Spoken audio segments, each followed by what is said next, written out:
Qanday qilganda bandalarning emas, Allohning roziligini ko'zlagili bo'ladi? Savol. Men qanday qilganda bandalarning nima deyishiga ahamiyat berib ketmay, Allohning roziligini ko'zlaydigan bo'la olayman? Bu jihatda qaysi kitoblardan foydalansam bo'ladi? 332195 nomerlik fatvo. Uyg'ur Islom To'ri tarjima qilib tarqatdi. Javob. Mo'minning eng buyuk g'oyasi olimlarning Robbining roziligiga erishishdir. Alloh taolo shunday deydi: Allah mo'min erlar va mo'min ayollarga ostidan daryolar eqib turadigan jannatlarni va'da qildi. Ular jannatlarda mangu qoladi. Hamish turadigan jannatlarda go'zal joylarni va'da qildi. Ular erishadigan Allohning roziligi jannat ne'matlarining hammasidan kattadir. Bu cho'ng baxtdir. Sura Tavba 72-oyat. Imom Buxoriy va Imom Muslim rivoyat qilgan bir hadisda Abu Said al-Xudri radhiyallohu anhu dan rivoyat qilinadiki, Rasululloh sallallohu alayhi va sallam shunday degan: Alloh tabarak va taolo jannat ahliga: "Ey jannat ahli", deydi. Ular: "Mana biz Robbimiz xizmatingga tayyormiz", deydi. Alloh: "Sizlar rozi bo'ldinglarmi?" deydi. Ular: "Ey Robbimiz, sen bizga maxluqotingdan hech kimga bermaganni ato qilgan tursang, biz qandoqmi rozi bo'lmayli", deydi. Alloh: "Men sizlarga shuningdanmi yaxshiroq narsani bermaymi?" deydi. Ular: "Ya Robb, uningdanmi yaxshiroq nima bor?" deydi. Alloh: "Sizlarga roziligimni tushirman va shuningdan keyin sizlarga hargiz g'azab qilmayman", deydi. Mo'minning hayotidagi asosiy nishoni shuki, u kishilarni norozi qilish badaliga bo'lsa-mu faqat yagona sheriki yo'q Allohning roziligini izlaydi. Munofiqlarning alomati shuki, ular olamlarning Robbini g'azablantirish badaliga bo'lsa-mu kishilarni rozi qilishga xushtordir. Alloh taolo munofiqlar to'g'risida shunday deydi: Ular sizlarni rozi qilish uchun Alloh bilan qasam qiladi.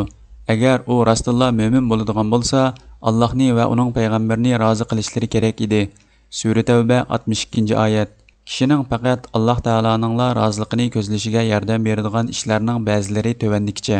Oldi bilan kishi o'z Robbini tonishi va shu orqali barliq ishlarning Allohning qo'lida ekanligini, Allohning barliq ishlarni tizginligicha yagona zot ekanligini, Allohning o'zi xohlagan kishini xor qilib, o'zi xohlagan kishini aziz qila oladiganligini, Alloh berganni hech kimning to'sib qila olmaydiganligini va Alloh to'sqanni hech kimning bera olmaydiganligini, barliq insonlarning uningga, ya'ni shu kishiga yoki o'zlariga foyda ziyon yetkazishga, o'ldirishga, tirildirishga yoki boshqa har qanday ishga kuchi yetmaydiganligini bilish kerak. Kishi yuqorqilarga qat'iy ishongan hamon qalbi Robbiga bog'lanadi.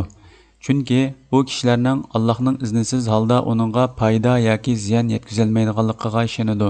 Rasululloh sallallohu alayhi va sallam shunday degan: Bilginki, ummat sana foyda yetkazish uchun bir yerga yig'ilsa-mu, Alloh sana putayotgandan boshqa hech qanday foyda yetkazolmaydi. Agar ular sana ziyon yetkazish uchun bir yerga yig'ilsa-mu, Alloh sana putayotgandan boshqa hech qanday ziyon yetkazolmaydi. Imom Tirmiziy to'plagan, Shayx Albani Sahihul Jami 7957 nomer va Mishkat 5232 nomerda sahih deb baholgan.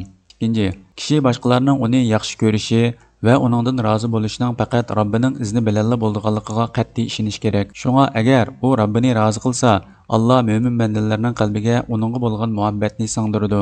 Imom Tirmiziy Bara ibn Azib radhiyallohu anhu dan rivoyat qiladi-ki, bir kishi o'rnidan turib: "Ey Rasululloh, haqiqatan mening maqtashim kishilarni yuksaldirguchi, ayblashim ularni past qilguchidir", dedi. Rasululloh sallallohu alayhi va sallam: "Bu faqat Alloh azza va jallaga xos ishdir", dedi. Shayx Albani Sahihut Tirmiziy 2605 da sahih deb baholgan. Agar Alloh biror bandasini maqtasa, bu banda maqtashga loyiqdir. Agar Alloh kimga g'azab qilsa va uni ayblasa, shu banda ayblashga loyiqdir. İnsanlarga kelsak, ular bu xususda Allohning iznisiz hech qanday kuchga ega emas. Bir hadisda Allohning kishilarning qalbida ma'lum bir kishi to'g'risida muhabbat yoki nafratni qo'ydiganligi bayon qilingan. İmam Buxoriy va Imom Muslim rivoyat qilgan bir hadisda Abu Hurayra radhiyallohu anhu dan rivoyat qilinadiki, Rasululloh sallallohu alayhi va sallam shunday degan: Haqiqatan Alloh bir solih bandani yaxshi ko'rsa, Jibrilni chaqirib, "Men palonini yaxshi ko'raman, senmi uni yaxshi ko'r", deydi. Shuning bilan Jibrilmi uni yaxshi ko'radi. Ondan Jibril osmonda farishtalarga nido qilib, "Haqiqatan Alloh palonini yaxshi ko'radi, sizlarmi uni yaxshi ko'ringlar", deydi. Shuning bilan osmon ahli farishtalar uni yaxshi ko'radi va uningga bo'lgan muhabbat zaminga qo'yiladi. Zimindagi kishilarmi uni yaxshi ko'radigan bo'ladi. Allah bir pasiq bandini o'ch ko'rsa, Jibrilni chaqirib, "Men palonini o'ch ko'raman, senmi uni o'ch ko'r" deydi. Shuning bilan Jibrilmi uni o'ch ko'rdi. Andin Jibril osmonda farishtalarga nido qilib, "Haqiqatan Allah palonini o'ch ko'rdi, sizlarmi uni o'ch ko'ringlar" deydi. Shuning bilan osmon ahli farishtalar uni o'ch ko'rdi va uningga bo'lgan nafrat zaminga qo'yiladi. Zimindagi kishilarmi uni o'ch ko'radigan bo'ladi. Bu hadisni Imom Muslim to'plagan. Imom Buxoriy bu hadisning yaxshi ko'rishga oid birinchi bo'lagini rivoyat qilgan. Hadis nomeri Imom Muslim 2637, Imom Buxoriy 3209 nomerli hadis. 3. Shuningga qat'iy ishonish kerakki, olamlarning Robbini emas, kishilarni rozi qilishga kuchab ketish mag'lubiyatning alomatidir. Bundaq qilgan kishi malomatga qoladi.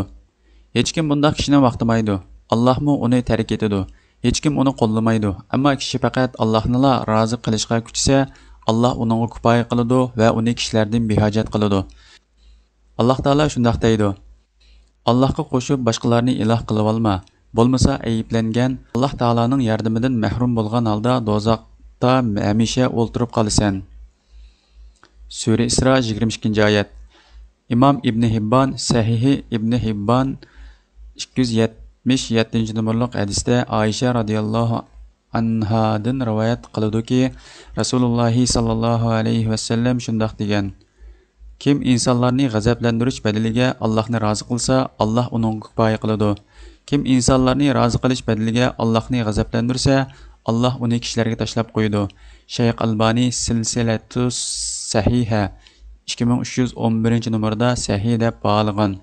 Ka'b ibn Malik radhiyallohu anhuga shundaqla uning haqni so'zlashga va yolg'iz Allohnila rozi qilishga qanchalik kuchganligiga qarang. Chunki u rost so'zlasa Allohning uningga kifoya qilganligiga, aksicha yolg'on so'zlash orqali kishilarning g'azabidan saqlanishga urinsa, Allohning nihoyati tezla kishilarni uningga g'azablantirganligiga ishonadi. Ka'b ibn Malik radhiyallohu anhu o'zining tavba qilganligi to'g'risidagi hadisda shunday deydi: Men asta kelib Rasululloh sallallohu alayhi va sallamning oldida o'ltirdim. Rasululloh sallallohu alayhi va sallam menga: "Seni urushdan nima to'sib qo'ydi? Sen urush uchun uloq setib olgan emasmiding?" dedi. Men: "Ey Allohning payg'ambari, Alloh bilan qasamki, agar dunyo ahlidan sendan boshqa biror kishining oldida o'ltirgan bo'lsam, uning g'azabidan bir bahona bilan o'tib ketalaydim. Menda bunchalik so'z iqtidori bor, lekin men shuni bilamanki, agar men bugun seni rozi qiladigan bir yolg'onni so'zlaganim bilan pat arda Alloh vahiy orqali seni menga g'azablantirdi. Agar sana rost so'zlasam, mendan xafa bo'lasan. Men haqiqatan rost so'zim bilan Allohdan afv umid qilaman. Alloh bilan qasamki, mening urushga chiqmaslikqa hech qanday o'zrim yo'q edi. Men sen bilan urushga chiqmagan chig'imdikidimmi kuchlik ham iqtidorli bo'lib boqqan emas edim" dedim. Rasululloh sallallohu alayhi va sallam bu haqiqatan rost so'zladi. Sen toki Alloh sen to'g'riliq hukm chiqarg'icha kutib turg'in dedi. Imom Buxoriy 4418 nomerli hadis va Imom Muslim 2769 nomerli hadis.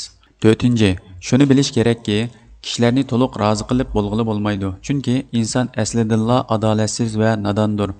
Ya'ni kishilarni rozi qilish amalga oshirg'ili bo'lmaydigan nishondir. Chunki kishilar hatto Robbidanmi rozi bo'lmaydigan tursa, ularning sizdan rozi bo'lishini qandoqmi tasavvur qila olaysiz?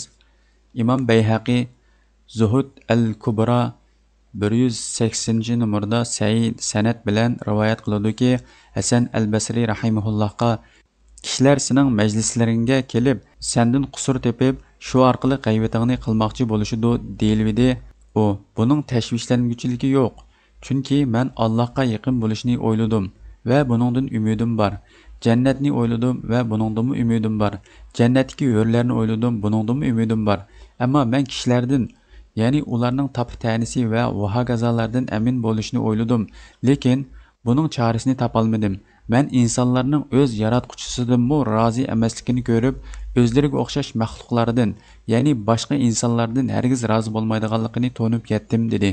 Imom Shafiy rahimahulloh Yunus ibn Abdul A'laga shunday degan: "Ey Abu Musa, agar sen butun kuching bilan insonlarni rozi qilishga tirishsang, buni ro'yobga chiqara olmaysan. Shundoq bo'lgan ekan, amallaringni va niyatlaringni Allohga xolis qilgin. İmam Beyhaqi Şuabul İman 6518 numar. Şunun üçün her kim Rabbinila razı qilishga kuchsin. Chunki Alloh sizdan rozi bo'lsa, bu siz uchun yetarlikdir. Kitoblarga kelsak, biz bu temada maxsus yozilgan kitob borligini bilmaymiz. Ammo savol so'rg'uchi va barliq musulmonlarga Alloh haqida texmi ko'p bilim olishni tavsiya qilamiz.